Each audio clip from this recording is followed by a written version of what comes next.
So, what's the best way to win? Is it to crush your rival, or is it to build something so great they just become irrelevant? We're going to explore that exact question today with a really powerful story of ambition and betrayal called the Code of Redemption. We're actually going to start at the end here with just one word: success. That's the final answer to a long and honestly brutal journey. So keep that word in your head as we hit rewind and go all the way back to the very beginning. Our story kicks off, as so many of these tech tales do, right? Right in the heart of Silicon Valley. It's about two friends, a huge shared dream, and that powerful belief that they could genuinely change the world. First up, meet Alex Carter. He's the real heart of this operation, a brilliant software developer with these massive ideas and the coding genius to actually bring them to life. His whole world was just focused on building something truly innovative. And then there's Ryan Mitchell. He was Alex's best friend from their Stanford days. Now, Ryan was the charismatic frontman, the guy with the investor connections and the slick presentation skills needed to sell the dream.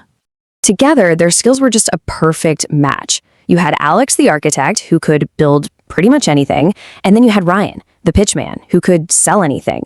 I mean, on paper, they looked like an absolutely unbeatable team. And their shared vision, it was a real game changer. A SaaS platform designed to make it incredibly simple for small businesses to get themselves online. So while Alex was coding day and night, Ryan was out meeting with investors, just building up all the hype. But just as they were right on the verge of a massive breakthrough, the very foundation of their partnership and their friendship, it all came crumbling down. This is where the dream turns into a total nightmare. So after weeks of hearing all these promises from Ryan about a huge venture capital deal, Alex woke up one morning and saw this headline: Mitchell Dynamics. He didn't recognize the name at first, but the description of the platform, well, it felt terrifyingly familiar. He clicked the link, and his heart just sank. It was their project. His code, his design, every single late night he had poured into it. But his name was completely gone. The only founder listed was his best friend, Ryan Mitchell. When Alex finally got a response from Ryan, this is all it said. A cold, dismissive text message that just severed not only their business partnership, but years of friendship in a single brutal sentence. Not personal? For Alex, this was his entire world. It was the trust, the shared dream, all the years of hard work. It was everything. It couldn't get more personal. But in that moment of just utter devastation, Alex made a choice. He decided he wouldn't seek revenge in the usual way. No, his plan was something far, far more ambitious.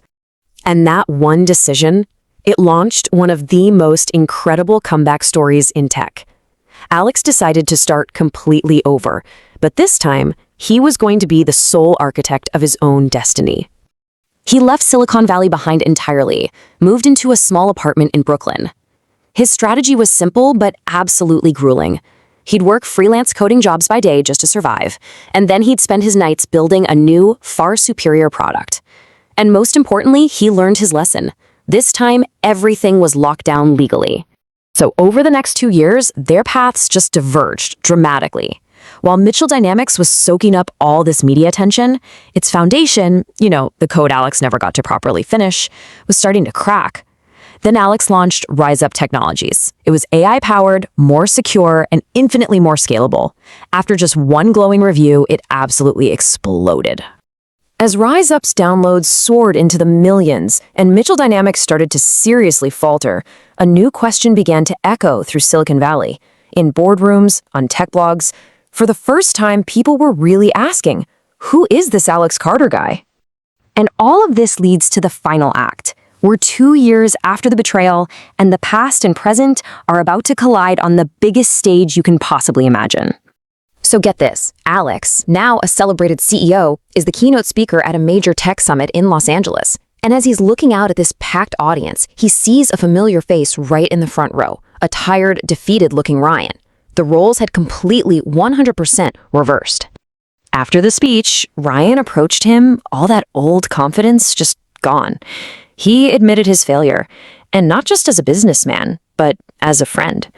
Alex's response wasn't angry or vengeful. It was just calm, clear, and incredibly powerful.